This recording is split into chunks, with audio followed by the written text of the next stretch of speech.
bonsoir. Nous sommes le dimanche 3 août. Vous voyez, nous sommes déjà au mois d'août. Journée agréable aujourd'hui, puisqu'on a pu profiter du soleil. Température agréable, pas excessive, 23-24 degrés. Donc, puis là ce soir il fait bon. Et là tout de suite il doit être dans les 19h30. Et puis tout va bien pour l'instant. Au niveau climatique, les conditions seront optimum, sont réunies. Une lumière, ça va. Bon, ils ont bombardé pas mal quand même. Ça continue, mais malgré tout, on échappe aux nuages ce soir. C'est une bonne chose.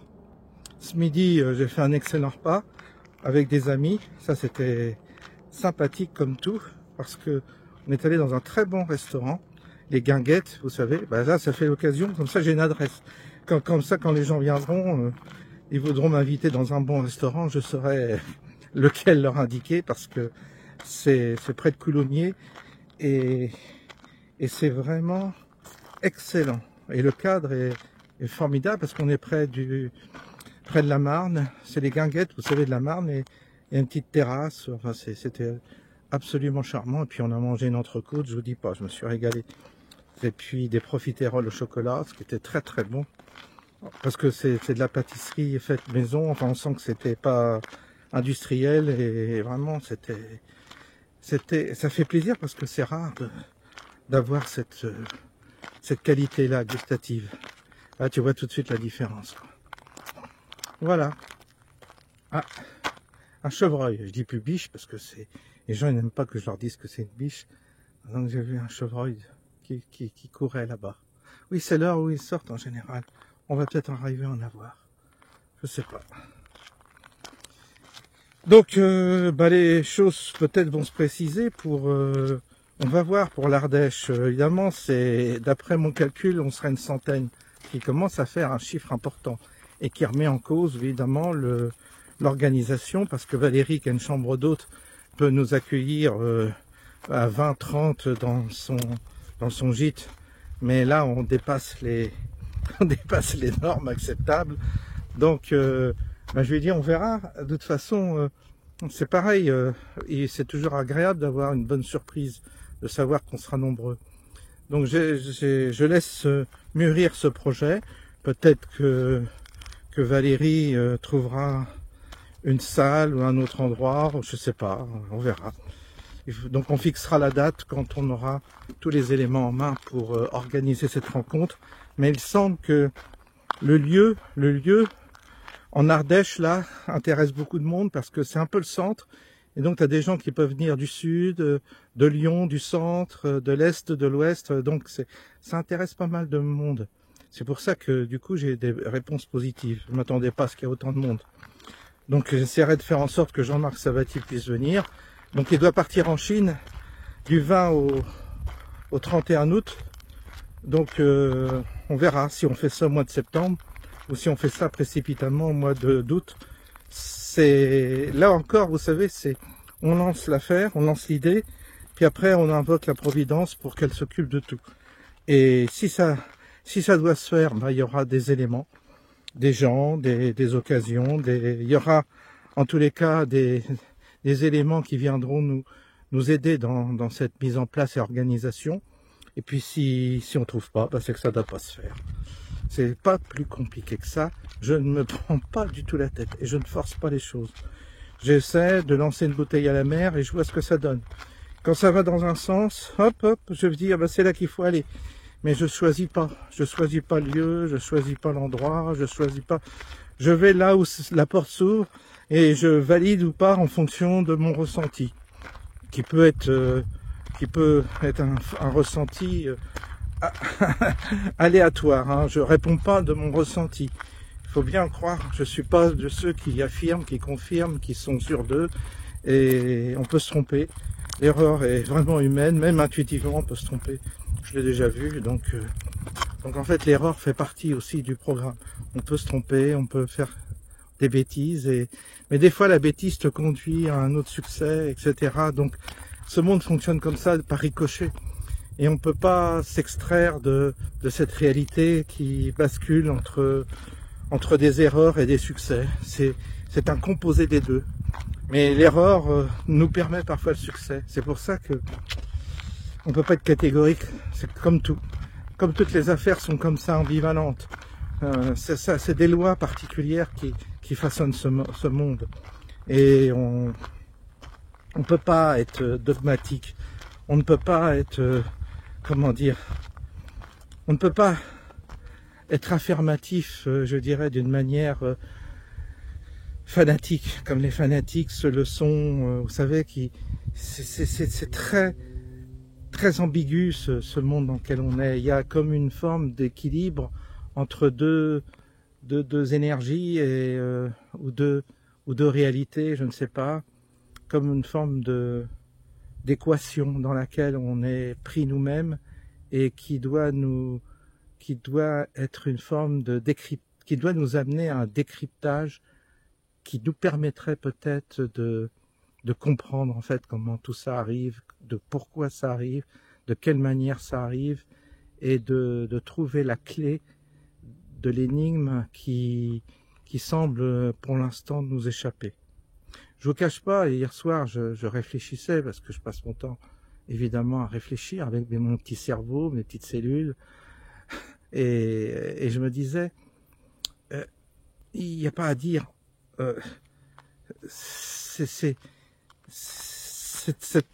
il faut avoir cette perspicacité, cette ténacité de vouloir comprendre. Ça, c'est très important. Et puis, quand tu veux comprendre, il faut admettre aussi de se tromper. C'est-à-dire, tu peux avoir toi-même affirmé des choses et revenir sur ce que tu as affirmé ou ce que tu as considéré comme une vérité, sans arrêt, sans arrêt, sans arrêt. C'est un exercice difficile parce que tu es obligé sans arrêt de revenir sur ce que tu as cru être une bonne idée ou ce que tu crois être un bon principe, et tu reviens dessus et tu dis non, en fait c'est pas tout à fait ça. En tous les cas, c'est pas exactement ce qu'il faut penser. Et donc tu remets à jour sans arrêt ton logiciel. Tu n'arrives pas à construire pour l'instant.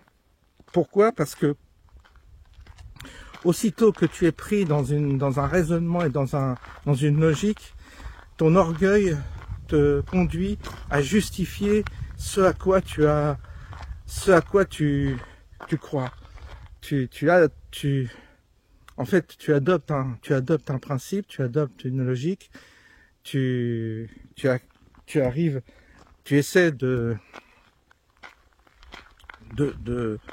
croire et de valider quelque chose, et puis ensuite, comme tu veux pas revenir en arrière, tu vas tout faire pour organiser une justification de ta première intuition ou de ta première idée.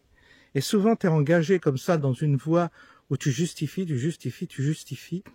et tu passes ta vie à justifier. Ça dépend de tes possibilités intellectuelles, mais tu vas aller chercher des sources que dans un sens, tu vas reconstruire ton édifice par rapport à un principe que tu as acquis et que tu as adopté, et tu vas procéder ensuite à une justification permanente de ton principe, de ton idéologie, je dirais. Et ça te conduit fatalement à une erreur. Mais ça, c'est vrai pour la politique, mais c'est vrai pour tout. C'est vrai pour toute construction mentale qu'on va essayer d'initier et qu'on va essayer de justifier. Alors plus tu es doué intellectuellement, plus ça paraît valide. Plus tu as d'éléments pour valider, parce que tu vas être assez intelligent pour produire une validation de ton principe. Mais ça te conduit dans l'erreur, ça te conduit dans la faute. En tous les cas, ça t'égare énormément. Il ne faut pas avoir pour acquis quoi que ce soit, de base. Et ça, c'est important. Parce qu'à partir du moment où tu penses avoir un acquis, c'est déjà l'erreur. L'erreur est enclenchée. Et tu continues ton chemin sur un principe de base que tu as en quelque sorte accrédité. Et ensuite, tu construis une justification autour de ce principe, et tu t'égares comme ça, et souvent ça devient des batailles d'ego, ça devient des discussions, des combats, des confrontations qui sont stériles, parce que t'as perdu la qualité première qui est celle d'une certaine manière d'avoir cette possibilité de revoir ton principe, de reconstruire, de rebâtir, de reconsidérer ton principe de base. Il faut tout le temps revisiter son propre principe sur lequel on a assis notre raisonnement. Mais tu as des vies qui se sont construites comme ça. Donc quand le mec il arrive à 50, 60 ans, 70 ans, c'est trop tard, tu peux plus le remettre en cause. Il a construit intérieurement son édifice et si tu arrives toi avec un principe nouveau, il va être perdu, donc il va devenir violent, il va devenir agressif parce que tu le menaces en lui proposant de tout déconstruire. Et si tu déconstruis tout ce que la personne a construit pendant des années, elle va devenir ton ennemi et c'est normal parce que elle est paniquée, c'est un réflexe de panique et c'est un réflexe de peur, c'est panique à bord et tu es de mon ennemi. C'est-à-dire la personne qui remet en cause ton schéma initial, eh bien, il devient ton ennemi. C'est pour ça que parfois, à travers nos vidéos, à travers nos équilibrations, nos hypothèses, on peut avoir des ennemis, des gens très agressifs en face de nous, parce que ça dérange leur propre construction. Mais je reconnais que c'est pas facile de vivre comme ça sur un fil. Mais mais ce n'est qu'à cette condition qu'on peut avancer. C'est-à-dire avancer, reculer, avance, on recule, on avance, on recule. On revient sur son principe. Et on se dit non, c'est pas encore ça, c'est pas encore ça. Et progressivement se détache comme une piste. Mais c'est pas une piste qui est spéculative, c'est une piste qui est plus du domaine de l'expérimentation. C'est-à-dire, tu expérimentes quelque chose dans un univers très mystérieux, très énigmatique, et ton expérimentation, tu en tires des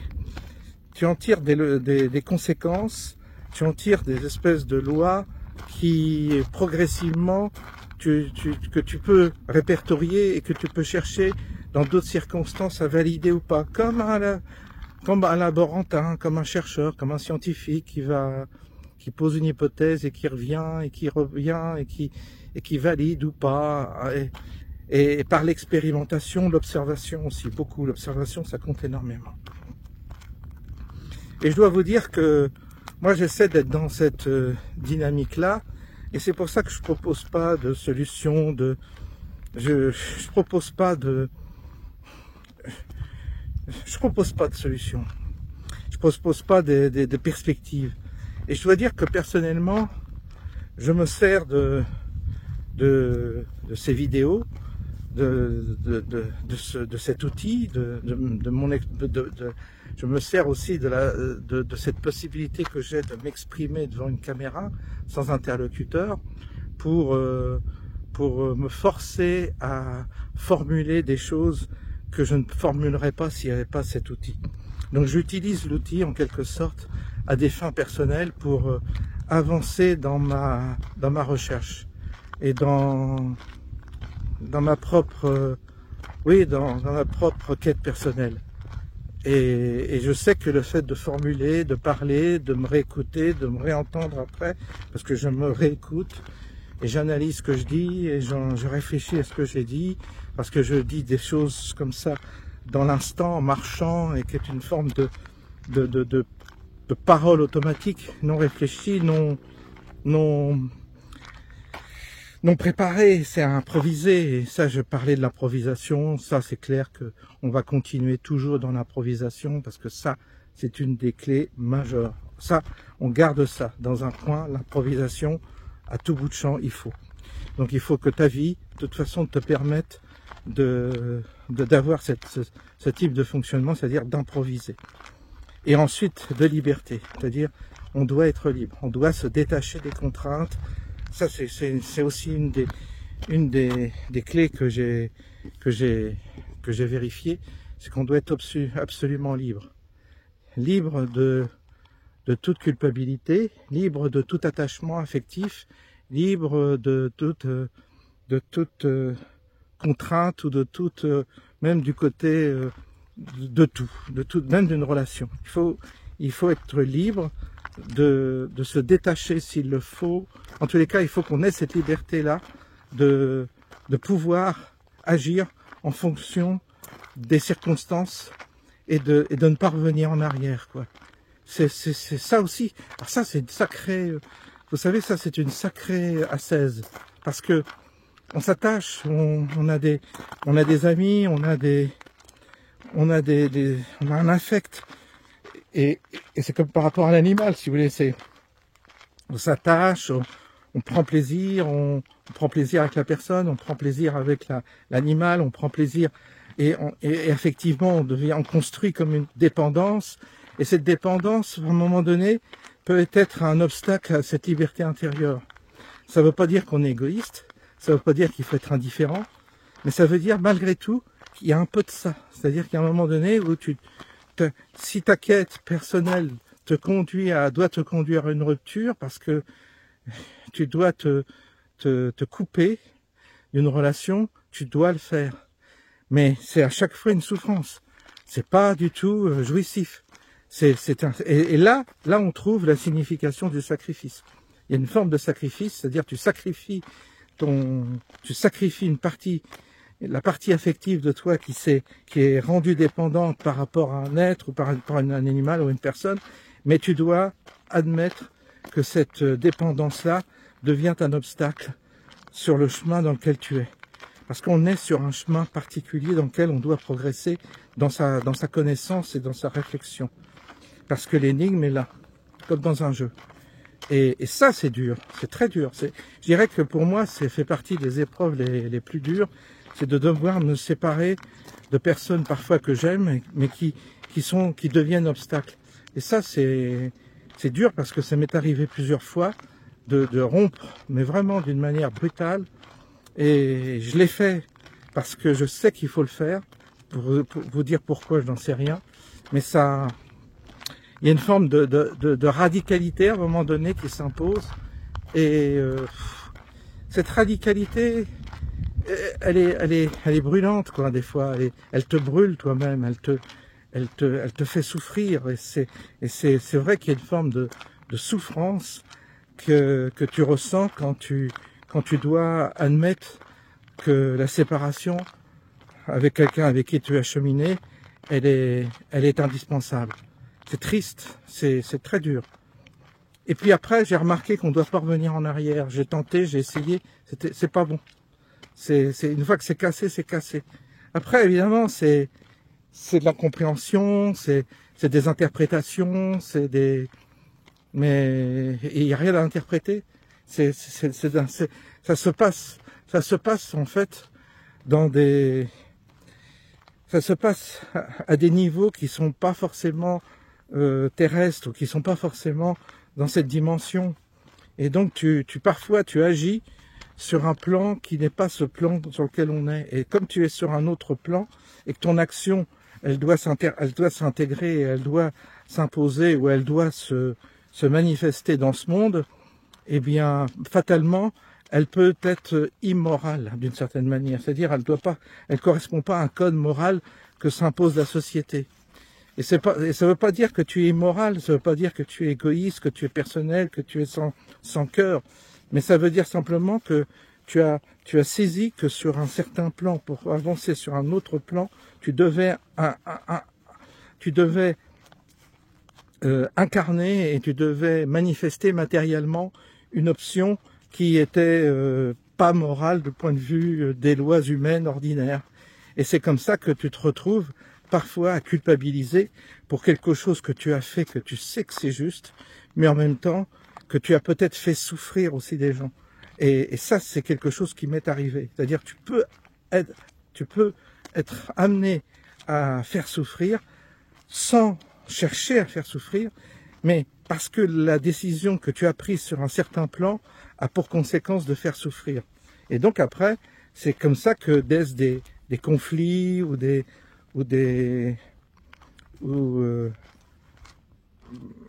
un esprit, c'est une blessure, vous voyez, quelqu'un qui devient vis-à-vis de toi évidemment amer parce qu'il a subi une action qui t'a été comme imposée par un plan qui n'est pas celui justement du monde ordinaire.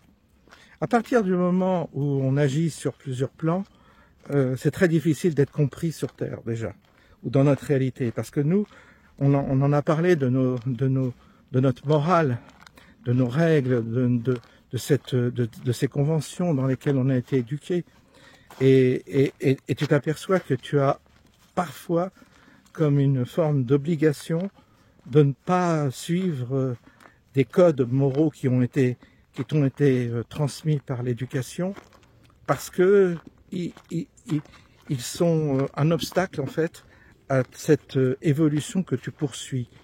Évolution qui est une évolution sur un autre plan, un plan de la connaissance, je dirais. Et le plan de la connaissance, elle implique parfois des sacrifices de cet ordre-là. C'est dur à expliquer, c'est dur à faire comprendre, mais moi je peux dire que je l'ai vérifié et qu'aujourd'hui je le vérifierai encore et encore et que ça fait partie maintenant des ingrédients dans ma vie. C'est comme ça. C'est comme ça. Qu'est-ce que vous voulez que j'y fasse? C'est pas agréable, hein. C'est pas confortable, mais sinon tu t'enfermes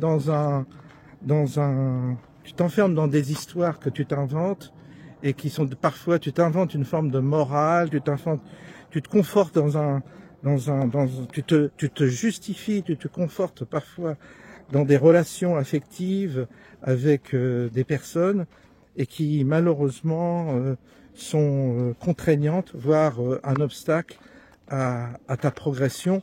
Et ce que nous, on doit viser, c'est avant tout, quoi qu'il en soit, c'est notre progression de notre connaissance. On n'a pas le choix. On est vraiment contraint d'apprendre et de progresser. Pour apprendre, il faut avoir c'est une forme d'ascétisme, d'exigence et de poursuite presque intraitable de cette connaissance. Et ça, c'est pas évident, hein.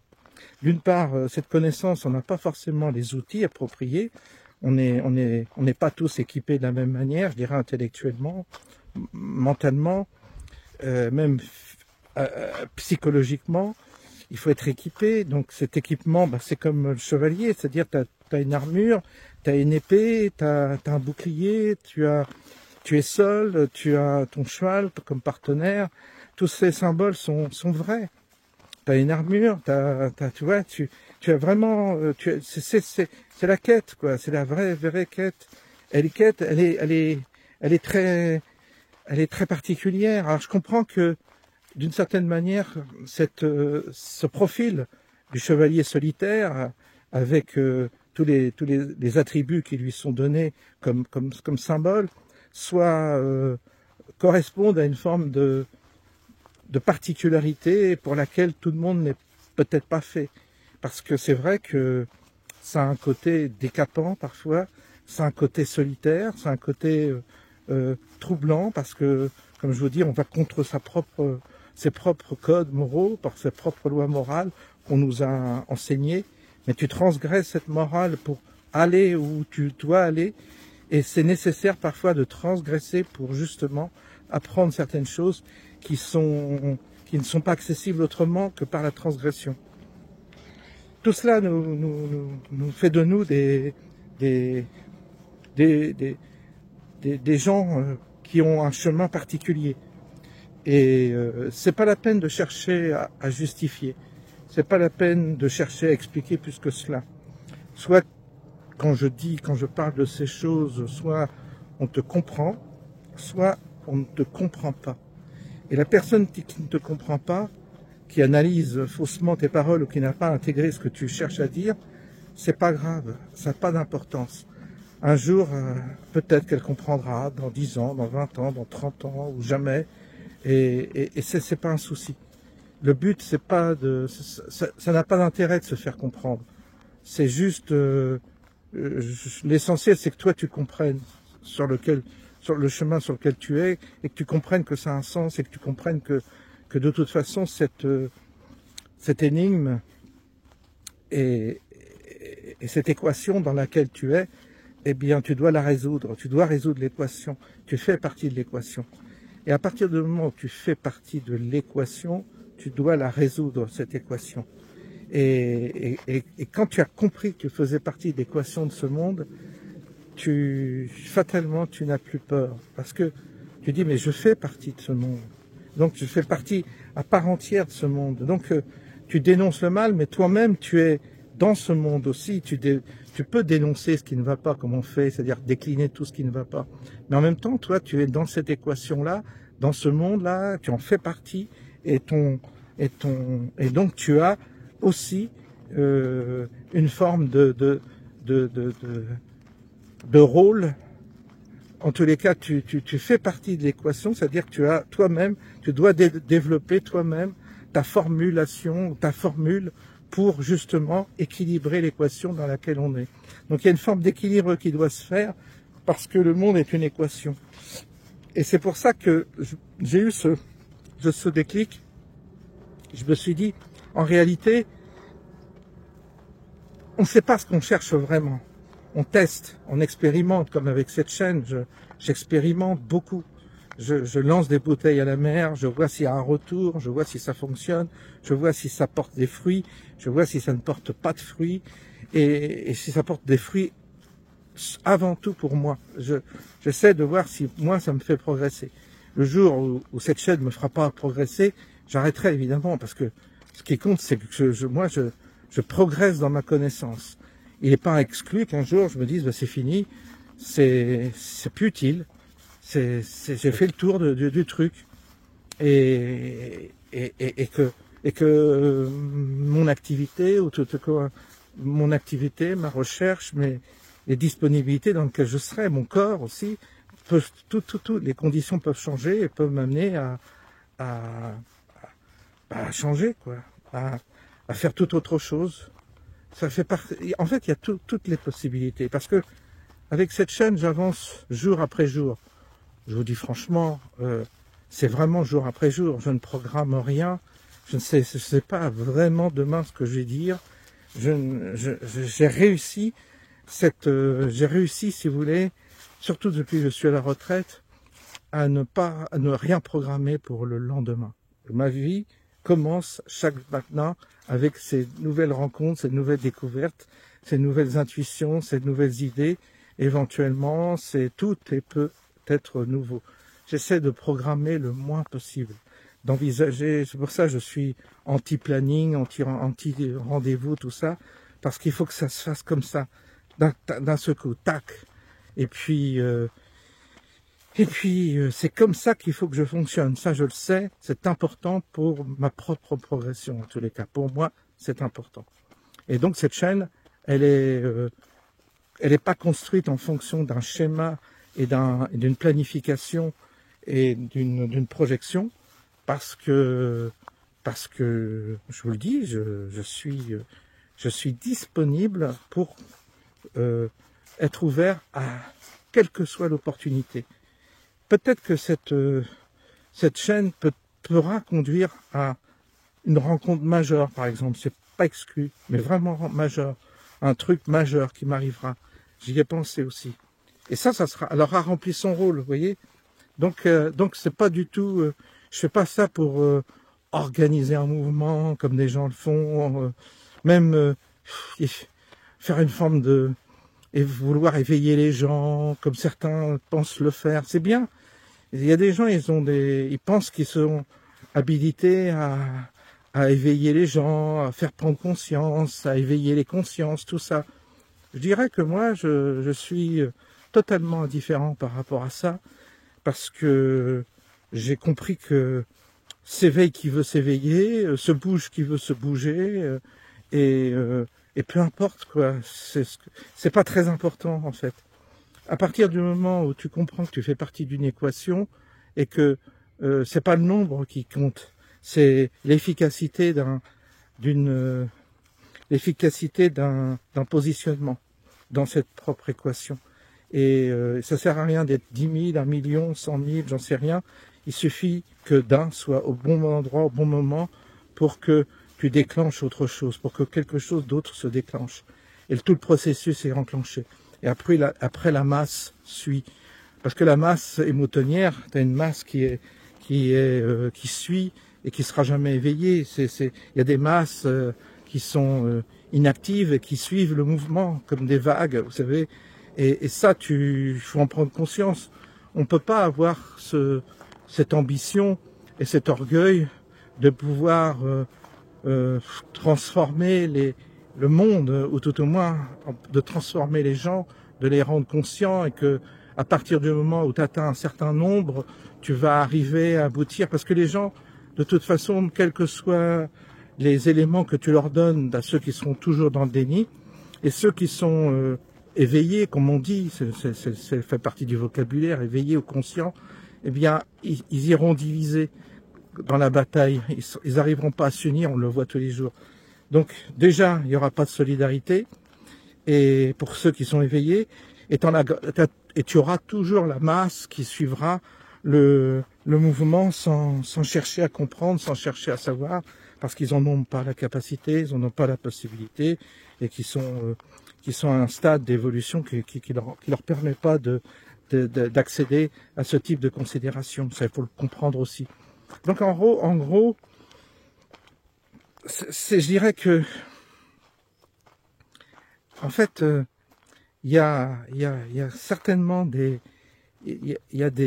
ça, je crois qu'il y a des facteurs qui sont importants et qui peuvent nous permettre, nous en tous les cas, on peut certainement arriver à une certaine forme d'efficacité je dirais dans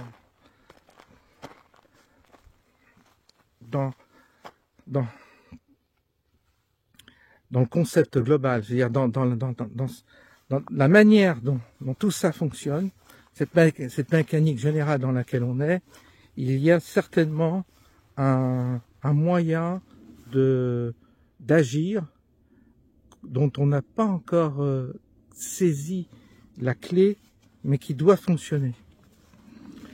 Et c'est ce qui me motive. C'est de la manière dont on doit, nous, remplir correctement notre propre rôle dans l'équation alternative. C'est-à-dire, on a une équation, on a ce monde, on a cette attaque, on a ces éléments qui nous sont opposés, ce tsunami dont on parle, tout ça. Et bien, de l'autre côté, il doit y avoir une contrepartie. Et cette contrepartie, elle n'a pas besoin d'être massive. Elle n'a pas besoin d'être nombreuse. Elle a besoin d'agir au bon moment, au bon endroit, et ça peut très bien être un élément déclencheur global ensuite. Et je dis pas que une personne, mais quelques personnes peuvent très bien changer les choses. Il n'y a pas besoin d'être hyper nombreux. Mais en tous les cas, moi je suis dans cette recherche, et sans avoir moi-même, sans rentrer dans un délire mystique, sans rentrer dans un délire où tu te sens en mission et tout ça, non. Mais en même temps, je me dis que sur ce chemin sur cette quête, il y a beaucoup de mouches là. Sur cette quête, il peut y avoir des éléments sur ton chemin qui t'amènent à comprendre certaines choses, qui vont te permettre d'ouvrir certaines portes avec certaines clés qui auront fatalement une efficacité. C'est pour ça que, voilà, on est attaqué là, disons. C'est pour ça que, ouais, c'est pénible. C'est pour ça que je reste un peu, si vous voulez, sur cette trame là. C'est une forme de trame dans laquelle je me débat, dans laquelle je tourne, dans laquelle je cherche, dans laquelle je cherche, j'exerce aussi une forme d'expérimentation où j'essaie de créer du lien. Je sais pas si c'est bien ou pas, j'en sais rien, vous savez. c'est très mystérieux de toute façon, la manière dont on avance dans cette réalité. Parce que comme on avance dans une réalité matérielle, mais que tu sais très bien que cette réalité matérielle, elle n'est qu'un plan de tous ces plans qui sont invisibles, tout le moins qu'on touche plus ou moins de près, tu te dis, mais tu marches sur plusieurs plans, et donc tu as un autre plan t'as ton double qui est sur un autre plan, qui également te guide et qui te conduit parfois, je dirais, instinctivement vers quelque chose que tu n'as pas eu la possibilité de conceptualiser quand toi tu es dans ce plan matériel, parce que tu n'as pas les concepts pour l'intégrer, et que ton mental et que ton mental n'est pas capable d'intégrer. Il y a beaucoup de choses que notre mental n'est pas capable d'intégrer. Et c'est ça qu'il faut ouvrir, c'est le mental. Le mental, il faut l'ouvrir absolument pour essayer de ne pas fermer les perspectives, de les ouvrir le plus grand possible. Parce que plus tu avances, en tous les cas, c'est mon impression, plus tu avances, plus tu t'aperçois que la communication se sert de tout. C'est-à-dire, on cherche, il y a vraiment un dialogue avec l'autre plan, mais que cet autre plan se sert de tout, absolument tout, pour dialoguer avec toi. Et te donner des indications, te donner des petits morceaux là de pierre pour retrouver ce chemin. Alors, mais moi je ne pars pas dans des théories comme certains s'enferment dans certains s'enferment dans des ils font semblant d'avoir tout compris. Ils te parlent du karma, ils te parlent de réincarnation, ils te parlent de plein de choses, mais à nouveau ils construisent un système dans lequel ils sont persuadés. Ensuite ils essayent de persuader les autres ils écoutent. Ils disent, ah bah oui, pourquoi pas. Alors s'ils croient, ils répètent ce que tu as dit. Ou s'ils croient pas, bah oui, bon, lui est dans un délire, tu le laisses parler. Et puis du coup, tu te recrées à chaque fois un cadre dans lequel tu as envie d'être rassuré parce que, ah bah c'est comme ça, c'est Dieu, c'est Jésus, c'est le karma, c'est le Christ, c'est l'amour divin, c'est le diable, c'est Satan. Tu vois, tu te construis ton truc. Et en réalité, tu à nouveau bâti une forme de, tu t'es fait ta propre religion, tu t'es créé ta propre religion, à nouveau avec ses lois, ses codes, le bien, le mal, et puis tu t'enfermes là-dedans. Et à nouveau, tu tournes en rond. Pourquoi? Parce qu'un jour ou l'autre, ça je l'ai vu, un jour ou l'autre, t'as une grande claque.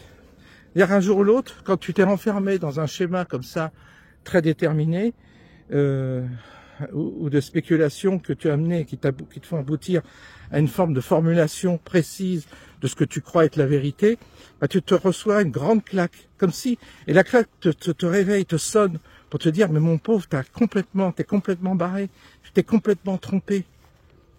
Et c'est pas ça qu'on attend de toi. C'est pas ça. C'est pas ce combat-là qu'on attend de toi.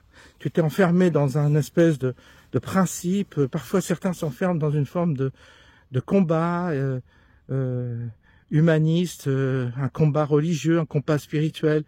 Et d'un seul coup, tu te reçois une claque phénoménale, et tu t'es mis à terre. Pourquoi? Parce que tu t'es construit un personnage mythique dans lequel tu t'es cru investi dans un combat, dans une mission et tout ça, et tu t'en prends plein la gueule.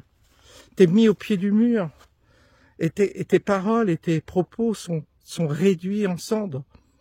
Et ça nous est arrivé combien de fois dans nos vies d'être mis à terre comme ça?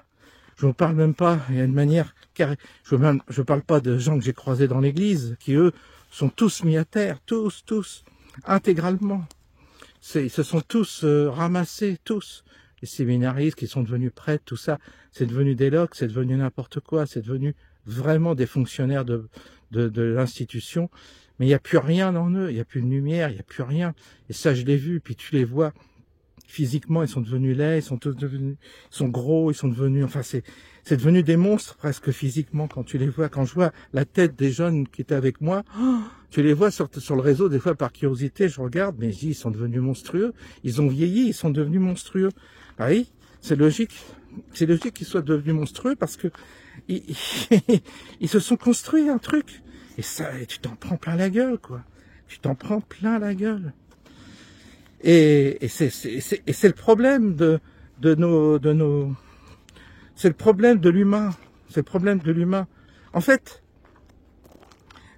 la tentative, elle est, parce que quand on parle d'ascèse, quand on parle de cheminement spirituel, quand on parle de ces choses-là, on voit que dans les livres de sagesse, il y a quelque chose toujours d'exigeant, il y a une notion presque de sacrifice, il y a des, en fait, c'est comme un art martial, il y a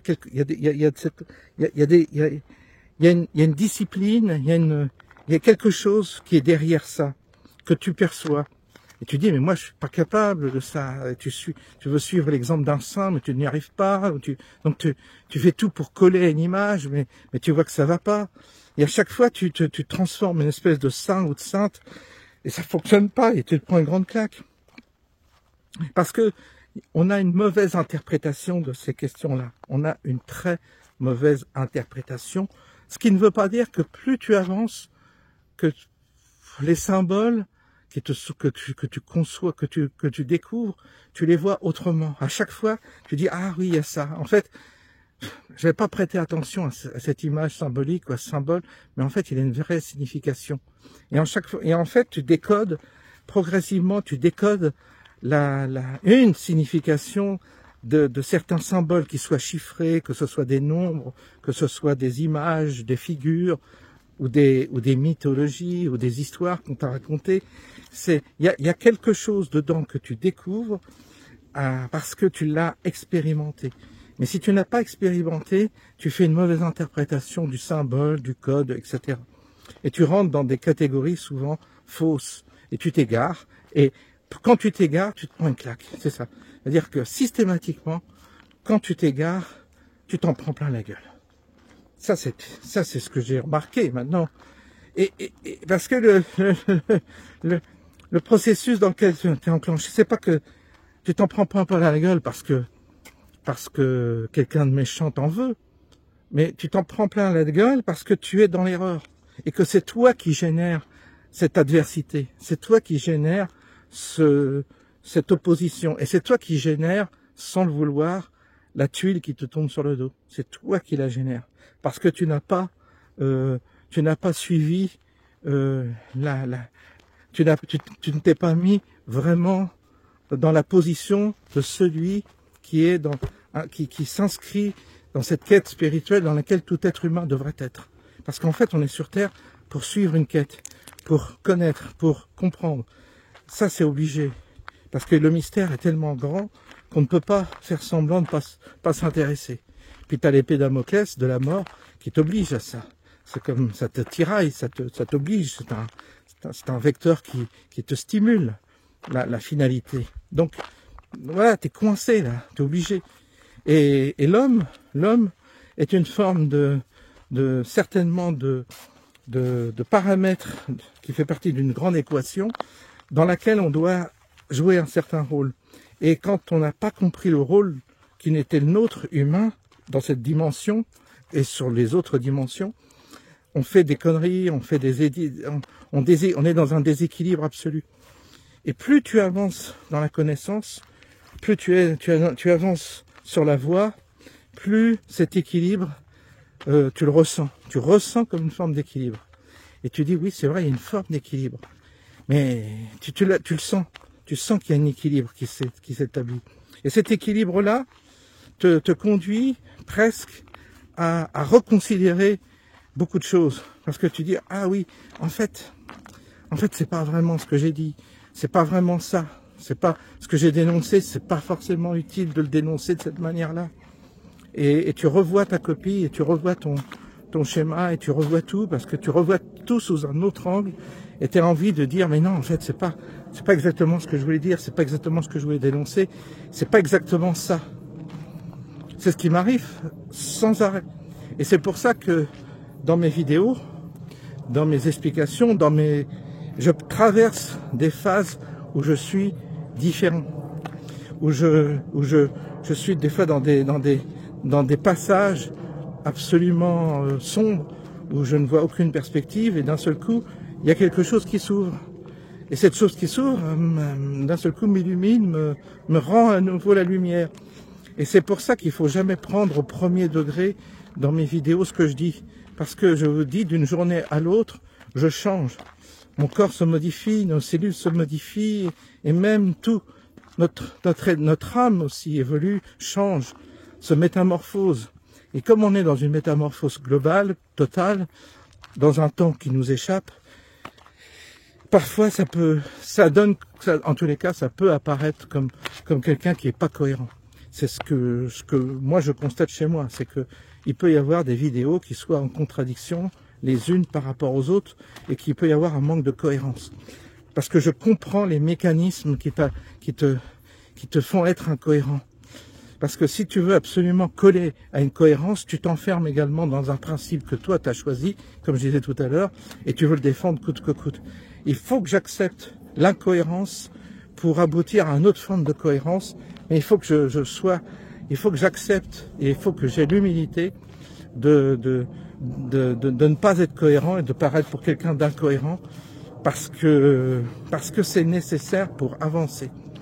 C'est comme là aussi c'est une forme de, alors là par contre il faut avoir l'humilité de le reconnaître, une humilité sincère de reconnaître qu'on a été incohérent, mais que cette incohérence tu l'assumes comme un principe de base qui doit nous amener tôt ou tard à une autre forme de cohérence, mais une cohérence qui ne sera pas intellectuelle, ce sera jamais ni intellectuelle ni morale, ce sera une cohérence qui sera d'une certaine forme qui sera occulte. C'est-à-dire, elle sera tu pourras difficilement l'expliquer, la développer et la faire comprendre, parce qu'il faudra être initié pour la comprendre, cette cohérence. Mais voilà, je vous dis, et puis si vous voulez, j'accepte le fait de ne pas répondre et de ne pas arriver durant cette vie à trouver ces réponses qui m'obsèdent. Je sais que de jour au lendemain, les choses peuvent s'arrêter, comme elles peuvent se poursuivre. J'accepte le jeu et je me dis, je dois pas me détourner de ça. Parce que j'ai l'impression que si je me détournais de cette propre quête, je me renierais et je gâcherais en quelque sorte le principe qui m'a été donné de cette vie, dans cette incarnation qui est particulière, qui est une expérimentation particulière, ça c'est sûr. Mais il y a quelque chose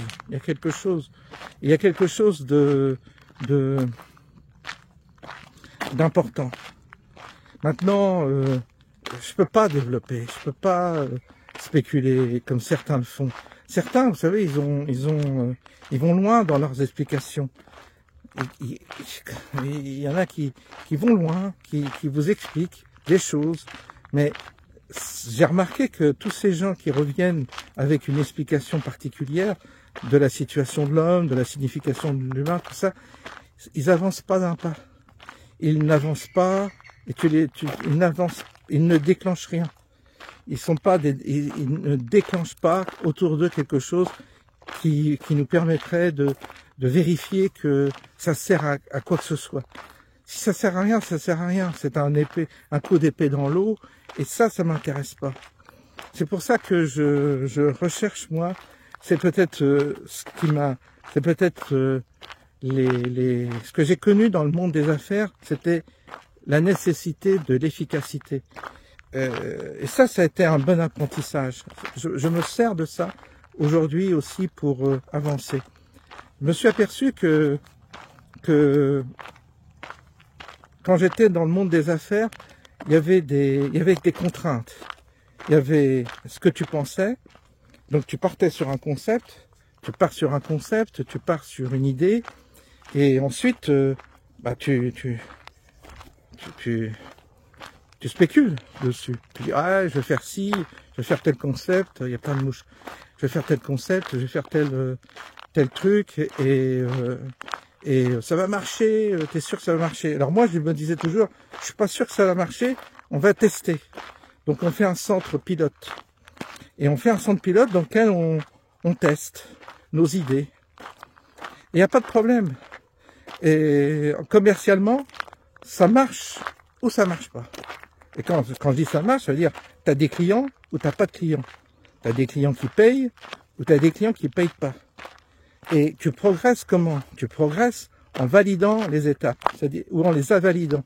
C'est-à-dire tu essaies un truc auquel tu as pensé et tu dis ok, ça marche pas, j'arrête. C'est pas la peine. Et ça t'apporte cette... Alors là, du coup, c'est comme ça que dans le monde des affaires, des fois tu rencontres des gens qui ont réussi et qui sont d'une humilité remarquable. Pourquoi? Parce qu'ils ont progressé par l'humilité et non pas par l'arrogance. Les arrogants, tu les trouves dans les administrations, dans les gens qui ont fait des carrières vides et creuses, ceux qui ont cumulé des diplômes, tout ça. Pourquoi? Parce que ils sont pas passés par cette phase d'humilité. Les chercheurs, les grands scientifiques, là, oui, tu trouves cette humilité. Mais tu la trouves chez les grands patrons, tu peux la trouver aussi, contrairement à ce qu'on croit. Mais parce que c'est un parcours très initiatique, la réussite et la validation de ta réussite. Et parce que tu vas... Alors après, vous me direz, il y a les magouilles et tout ça, oui, mais pas que. Un produit, une idée, un concept... tu dois quand même, tu l'imagines, tu le penses. Et ensuite, tu dois le valider ou pas. Et à un moment donné, c'est comme une position pour un trader, bah, soit tu gagnes, soit tu perds. T'as le trader, il a son schéma, il a ses graphiques et tout, bah voilà, soit il valide pas. Et t'as le résultat, soit t'as gagné de l'argent, soit t'en as perdu. Bon bah ça c'est un exercice qui est très utile pour ensuite passer au monde spirituel, à la vie intérieure. Parce que ça fonctionne de la même manière. C'est-à-dire que tu valides ou pas quelque chose que tu remarques, que tu observes, et tu pars sur une hypothèse, intérieurement, personnellement, qui peut paraître folle, mais tu dis, tiens, je vais comme dans une équation, tu effaces, tu recommences, comme un mathématicien qui fait des schémas, des théories, et qui part d'un principe, qui revient dessus, qui efface, qui recherche, qui corrige, et c'est ça la vie intérieure aussi. Et donc tu progresses de cette manière-là, en validant ou en invalidant. Il faut savoir que c'est intéressant de toujours de vérifier si la personne qui te tient à propos, il est validé ou pas dans sa vie, c'est ça. Et si c'est validé, tu dis ok, c'est validé, c'est ok. Bon, si c'est pas validé, tu dis, on me raconte des bobards, on me raconte n'importe quoi, c'est pas la peine d'en tenir compte. Et cette succession d'éléments qu'on va expérimenter ou qu'on va invalider, qu'on va valider, nous fait progresser, en tous les cas expérimentalement, ça nous fait progresser vers une forme de connaissance. Et c'est pas une connaissance, comment dire, spéculative, c'est pas une connaissance, c'est pas intellectuel, c'est simplement une forme de comment dire, de connaissance presque, comment dire, pas comment dire, une connaissance qui n'est pas formulée intellectuellement. C'est une connaissance intérieure, c'est une connaissance dont le mental participe. Je dirais que le mental participe, mais il n'y a pas que le mental qui participe à ça. Il y a le côté un peu intuitif, il y a le côté ressenti. Je ne saurais pas comment dire, mais c'est une connaissance, c'est une intelligence qui est en nous et qui est d'une certaine manière, qui a été mal paramétrée dès le départ, hein, qui a été paramétrée, qui a été ignorée pendant la scolarité et tout ça. C'est dommage, parce que si tu entraînes l'enfant à s'éveiller, à stimuler cette forme d'intelligence-là, dont nous sommes tous dépositaires, je crois, eh bien, tu progresses. Tu progresses et tu deviens efficace. Ça, c'est que ça te permet d'être efficace aussi dans ce monde. Et du coup, tu as l'impression de... C'est très stimulant quand tu es efficace. C'est ça qui est intéressant. C'est quand c'est très ennuyeux de pas être efficace. Tu t'ennuies. Et c'est pour ça que je déplore la société du divertissement, parce que tu perds du temps, quoi, quand tu te divertis. Tant que tu es dans le divertissement, tu ne peux rien expérimenter. Tu n'es pas engagé.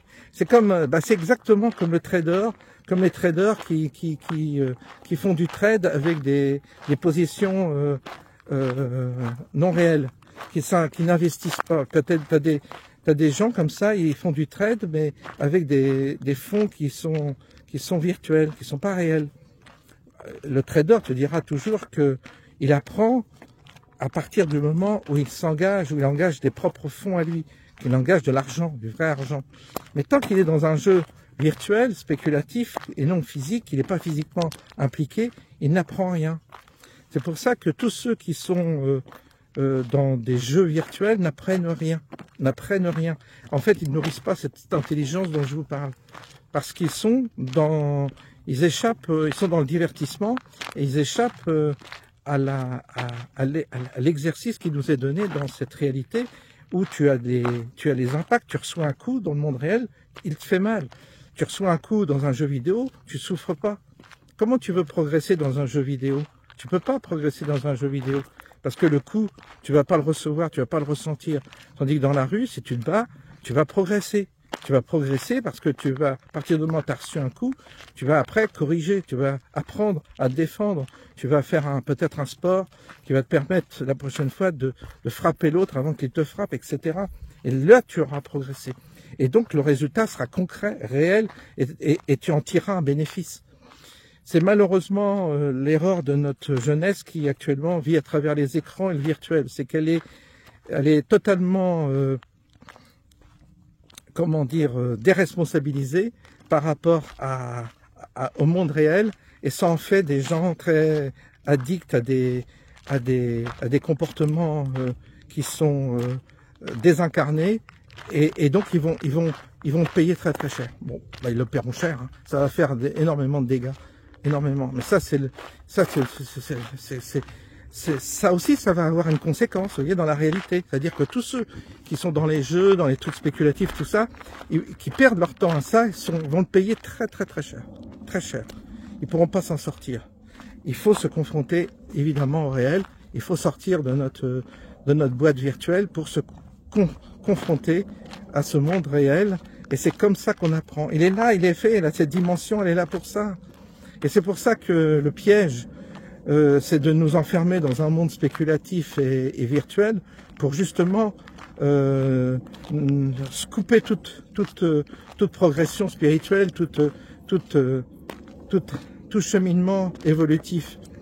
Le chemin évolutif passe par quelque chose de matériel et de concret. Il faut passer c'est comme dans Matrix, il passe dans le monde réel. Il y a un moment donné où tu dois naître dans le monde réel. Et ce monde réel, dans ce monde réel, tu apprends, tu progresses parce que tu valides les choses. La matière te fait progresser. La matière et l'incarnation est la seule chose qui nous fasse progresser intérieurement. Il faut se confronter à cette matière. Il faut se confronter à ce monde d'une manière physique. Et c'est pour ça que je vous disais que quand tu es dans les affaires et que tu construis un commerce, quand tu construis un truc, un business, soit ça marche, soit ça marche pas. Mais si ça marche pas, ce sera que tu auras choisi un mauvais emplacement. Ce sera que tu auras une mauvaise équipe. Ce sera que ton produit c'est de la merde. Ce sera que tu n'es pas capable simplement de gérer une affaire comme ça. En tous les cas, il y aura une validation de ton échec et donc tu seras contraint de te remettre fondamentalement en cause par rapport à ton projet. Et de ne pas accuser l'autre. Parce que ça, la fuite, c'est d'accuser l'autre, d'être coupable de ton échec. C'est le problème des faux artistes, d'être incompris, qui disent qu'ils sont incompris. Non, ils sont pas incompris, c'est qu'ils ont fait de la merde ou qu'ils n'ont pas su vendre leur merde. En tous les cas, leur problème vient d'eux, en général. Comme un commerçant, mauvais restaurateur, tout ça, ça vient d'eux. Un type qui est intelligent, qui se confronte au monde réel, il a tous les paramètres et il va choisir l'endroit stratégique, il va choisir le produit stratégique en fonction d'une population précise et il va s'en sortir. et il va progresser. Et ça en fera quelqu'un de certainement beaucoup plus efficace sur le plan spirituel que quelqu'un qui n'a jamais été capable d'envisager et de réussir un projet. Si tu réussis pas un projet matériel, tu ne peux pas progresser spirituellement. Parce que le progrès spirituel se fait d'une manière parallèle, ça se construit de la même manière, avec les mêmes principes. Le piège de la vie spirituelle, c'est que tu t'enfermes dans un degré spéculatif et illusoire, et tu vis avec une chimère, et ta chimère te balade, mais tu t'en prends plein la gueule dans la vie, attention, je le vois, tu t'en prends plein la gueule dans la vie, c'est-à-dire dans la vie concrète, ça t'est renvoyé ton échec, parce que justement, comme tu n'es pas efficace sur le plan spirituel, comme ton chemin n'est pas validé, tu reçois que des mauvaises choses, mais certains interprètent mal leurs échecs. Ils pensent que leurs échecs sont dus à des ennemis hypothétiques ou des gens qui sont contre eux, le bouc émissaire, etc. Et donc ils n'arrivent pas, en gros, à se servir de leur échec pour évoluer. Ils disent « Ah, j'ai pas eu de chance, j'ai eu un mauvais mari. » Bah oui, mais c'est toi c'est intéressant. Si tu as choisi un mauvais mari, c'est de ta faute. C'est parce que tu as péché par orgueil à un moment donné, ou c'est parce que tu as eu un manque de discernement. Mais c'est pas la faute de ton mari qui était un mauvais mari. Et après, tu te transformes en victime. Tu dis « Ah, mais j'étais victime, c'était pas ma faute, c'était mon mari qui était mauvais. » Non, c'est toi qui as été avec lui, c'est toi qui as choisi ce mari-là, et tu n'as pas su, à l'époque, avoir les bonnes antennes pour repérer en lui ce qui n'allait pas. Donc si tu fais pas cette analyse-là, tu vas retrouver un autre mauvais mari. Par contre, si tu arrives à intégrer le fait que c'est ta faute et que tu as simplement été tu t'es trompé, tu as fait une erreur de discernement et que ton discernement tu le corriges et que tu en tires des conséquences, tu tomberas sur quelqu'un qui correspondra vraiment à ce que tu es et ce qu'il te faut pour la vie. Ça, je le vois beaucoup, ça. Et ça, c'est comme le travail, c'est comme tout. Si tu es en échec dans ton travail, c'est parce que tu as choisi un mauvais travail. C'est parce que tu t'es trompé dans ton orientation. Si tu t'es trompé dans un investissement, si tu as fait un mauvais investissement, c'est parce que tu as fait une erreur. Tu as fait une erreur d'analyse, tu as fait une erreur de compréhension. Et évidemment, tu te prends une claque. Parce que la réalité te renvoie fatalement. Et si tu observes les choses correctement, si tu es si tu es dans une disposition d'analyse performante, tu vas réussir. Tu vas réussir à gagner de l'argent, tu vas réussir à habiter dans un endroit charmant, tu vas réussir à faire autour de toi quelque chose de plus porteur. Pourquoi? Parce que tu seras entouré de meilleures personnes, tu seras dans de meilleures conditions matérielles, etc. Tout ça est réel. Et ces gens-là sont évidemment plus propices à évoluer sur le plan spirituel parce que ils ont déjà les codes ils ont déjà des codes en eux qui leur permettent d'intégrer c'est un procédé qui fait partie de ce monde. Mais c'est pas parce que quand tu es un cassos, tu peux pas évoluer spirituellement, c'est pas possible parce que ça va pas. Tu ne peux pas avoir une mission et une réalisation spirituelle ou avancer intérieurement si tu es un cassos. C'est pas possible. C'est parce que la base, c'est de ne pas être un cassos déjà. C'est de t'en sortir dans ce monde. Et on a les clés pour nous en sortir. Et après, tu peux envisager un chemin spirituel dans la mesure où tu as ces clés qui t'ont permis de t'en sortir dans la vie matérielle. Et c'est donc là qu'il faut justement être prudent dans la manière dont on analyse le monde et dont on analyse nos vies et qu'on analyse nos propres échecs ou nos réussites, etc. C'est compliqué de dire ces choses afin qu'elles soient bien interprétées, parce que ça peut être vite mal interprété, ça peut être vite mal compris. Mais moi, je vois, par rapport à ma propre expérience, mes propres échecs, les éléments qui ont jalonné ma vie, j'en tire des conséquences. Moi, j'en tire mes propres conséquences à moi. Après, je dis pas que je pense pas détenir la vérité du tout, mais je vois comment, des fois, je m'aperçois, je me dis, merde, ça marche comme ça, c'est vrai que ça marche comme ça. Et qu'il faut, justement, prendre en considération ces éléments-là, parce que sinon, parce que je dis, il n'y a pas à chier, quoi. quand tu es sur Terre, tu dois sans arrêt, tu dois apprendre, tu dois construire, tu dois tirer des conséquences, tu dois avancer, tu dois expérimenter, et puis tu dois accepter les échecs, tu t'en prends une, tu dis ah, ok, je m'en suis pris une, bon ben j'ai compris pourquoi, j'ai compris, à chaque fois il y a une raison, quand on s'en prend une, il y a toujours une raison, il y a toujours une raison. Mais c'est pas grave de s'en prendre une, on s'en prend tout le temps. On se prend un coup, paf. C'est comme là, j'ai pris un truc, j'ai eu des effets secondaires, bah c'était de ma faute. Voilà, mais j'ai testé. Mais ça me permet de corriger, ça me permet de revoir le show, ça permet d'avancer. Mais parce que on se prend des coups, on se prend des claques sans arrêt, on s'en prend. Mais on en tire à chaque fois une leçon, on progresse comme ça, progressivement. On arrive on se trompe, on recorrige, on se trompe, on se recorrige. Et progressivement, comme ça, on permet on acquiert une forme de connaissance qui est pas perdue, et qui peut servir aux autres aussi. Pourquoi pas? Parce que le but, c'est d'arriver à comprendre dans le déséquilibre actuel, dans la vie où on croit qu'il y a un tsunami énorme en face de nous, qui semble totalement nous submerger, il doit y avoir la contrepartie quelque part, qui n'est pas la contrepartie qu'on croit, mais elle existe parce que le monde est construit, c'est une équation, le monde est une équation, et donc il doit y avoir une forme de contrepartie à ça.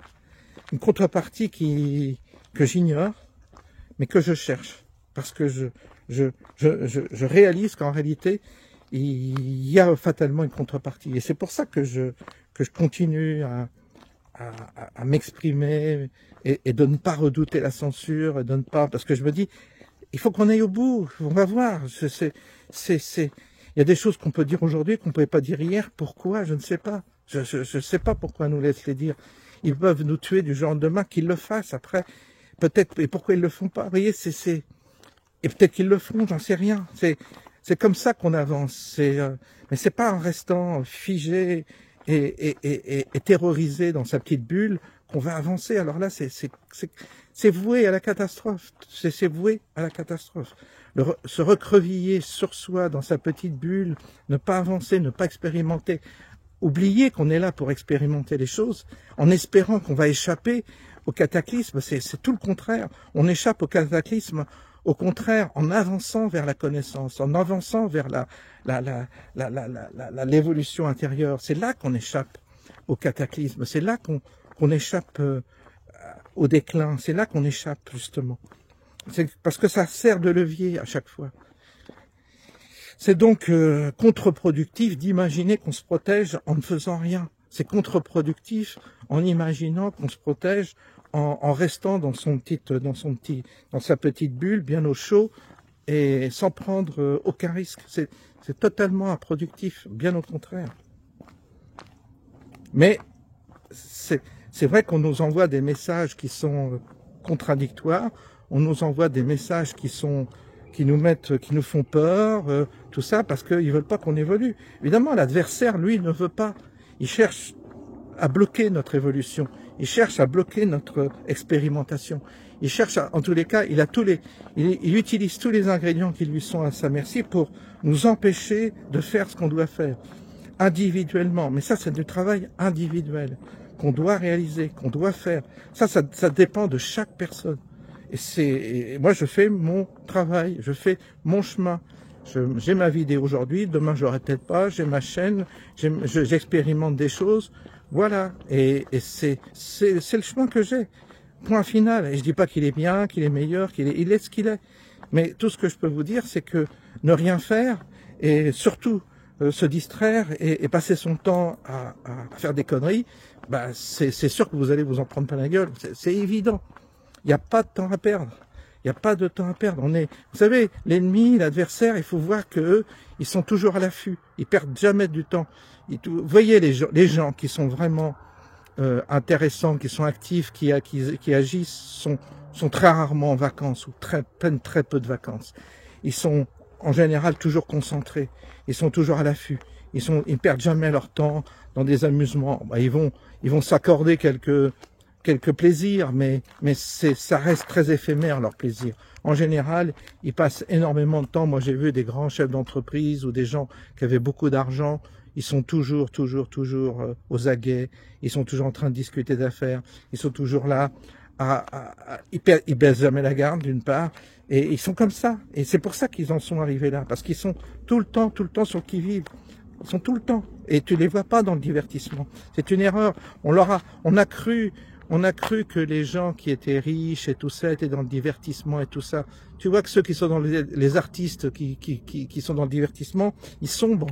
Les artistes qui marchent, c'est des artistes qui travaillent sans arrêt, qui travaillent.